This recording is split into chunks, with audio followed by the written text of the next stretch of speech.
सभी जानते ही हैं कि जब अमावस्या सोमवार के दिन पड़ती है तो उसे सोमवती अमावस्या के दिन भगवान शिव जी की पूजा एवं पीपल के वृक्ष की पूजा का विधान है। क्योंकि सोमवार का दिन भगवान शंकर का दिन है, इस दिन भगवान शंकर का विधि विधान से पूजन करें तथा अपने इष्ट देव व पितरों का आशीर्वाद लें। दोस्तों, सोमवती अमावस्या की यह विशेषता है कि यह किसी माह विशेष में नहीं पड़ती है। जब भी अमावस्या सोमवार के दिन हो तो सोमवती अमावस्या है। यह किसी भी मौसम, जाड़ा, गर्मी, बरसात में पड़ सकती है। कभी कभी सोमवती अमावस्या बरगद पूजा के दिन पितृपक्ष के समाप्त होने पर पड़ जाती है। इसमें किसी माह विशेष को नहीं कहा जा सकता है। सोमवती अमावस्या वर्ष में 1 या 2 बार पड़ती है। इस दिन पीपल के पेड़ की परिक्रमा लगाई जाती है। यह पूजा विवाहित स्त्रियां अपने पति की लंबी आयु व घर की सुख समृद्धि हेतु रखती हैं। इस दिन तेल का सेवन नहीं किया जाता है, इसलिए यह दिन और भी खास है। घर पर तेल से बनी सब्जी का प्रयोग नहीं किया जाता है। इस दिन लोग अपने घरों में घी इत्यादि का इस्तेमाल करते हैं। तेल की चीज़ खाने को शास्त्रों में पूर्णतया वर्जित माना गया है।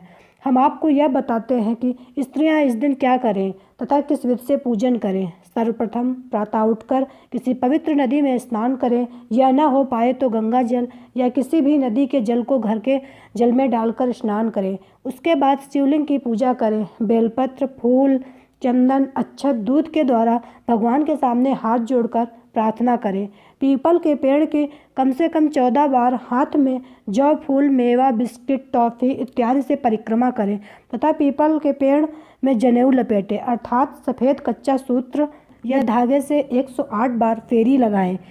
चूड़ी, बिंदी, सिंदूर, फल इत्यादि श्रृंगार का सामान चढ़ा देवें। किसी गरीब, माली, अपनी ननद या सास को दक्षिणा सहित दान दे। कहा जाता है कि इस दिन किए गए दान का 1000 गुना बहुत महत्व होता है।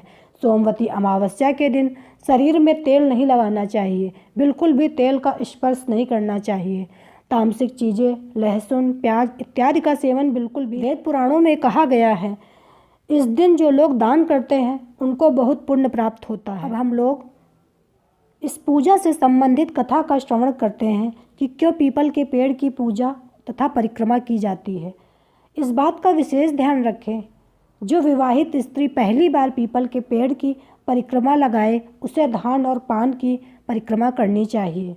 पूजा से संबंधित कथा इस प्रकार है। किसी नगर में एक ब्राह्मण का पूरा परिवार रहता था। उसकी एक सुंदर सी बेटी थी जिसकी शादी को लेकर ब्राह्मण और ब्राह्मणी बहुत चिंतित रहते थे। उसकी लड़की अत्यंत सुंदर, घर के सभी कामकाजों में बहुत ही निपुण थी। वह गुणों से भरपूर थी, परंतु फिर भी उसकी शादी में कोई न कोई अड़चन आ ही जाती थी, जिससे उसके माता पिता दिन रात इसकी शादी कैसे हो के बारे में चिंता किया करते थे। एक बार संयोगवश उस ब्राह्मण के घर पर एक साधु महाराज का आगमन हुआ।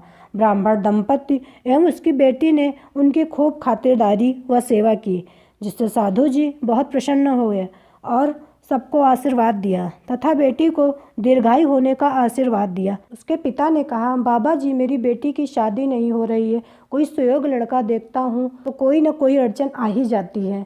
बाबा जी ने कहा, आप इसकी कुंडली मुझे दिखाइए। जब बाबा जी ने कुंडली देखी तो कहा, इसके तो शादी का योग ही नहीं। अब तो माता पिता और भी घबरा गए और चिंतित हो गए।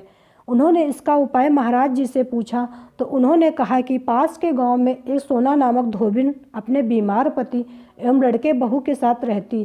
तुम्हारी लड़की यदि सोना धोबिन की सेवा करे और वह सेवा से प्रसन्न होकर अपनी मांग का सिंदूर तुम्हारी बेटी के लगा दे तो तुम्हारी बेटी की शादी तुरंत हो जाएगी, सारी अड़चनें अपने आप समाप्त हो जाएंगी।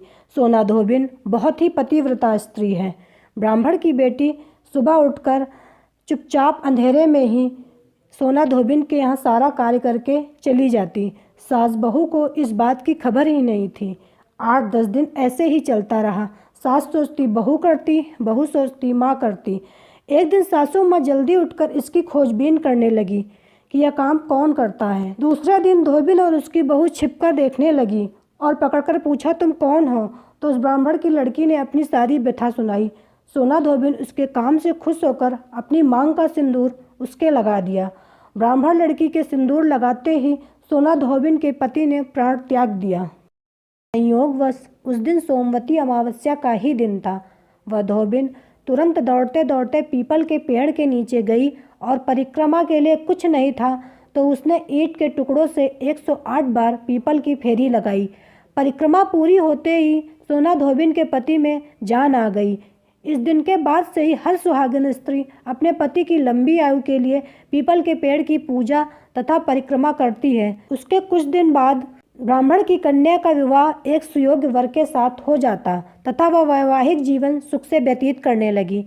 दोस्तों, इस दिन पूजा पाठ, पीपल की परिक्रमा करने से सुख संपत्ति बढ़ती है, संतान सुखी तथा पति का सुख मिलता है तथा घर परिवार में क्लेश दूर होता है। उम्मीद करती हूँ कि आपको ये सोना धोबिन की कथा जरूर पसंद आई होगी। कथा पसंद आए तो वीडियो को लाइक, चैनल पे पहली बार विजिट कर रहे हैं तो मेरे अन्नपूर्णा देवी चैनल को सब्सक्राइब करना ना भूलें। यहाँ पे हिंदू धर्म से जुड़ी कथा कहानी आपको हमेशा सुनने को मिलती रहेगी। तो मिलते हैं एक नए वीडियो में कुछ नया लेके, तब तक के लिए bye bye. Subscribe now and press the bell icon. Never miss an update.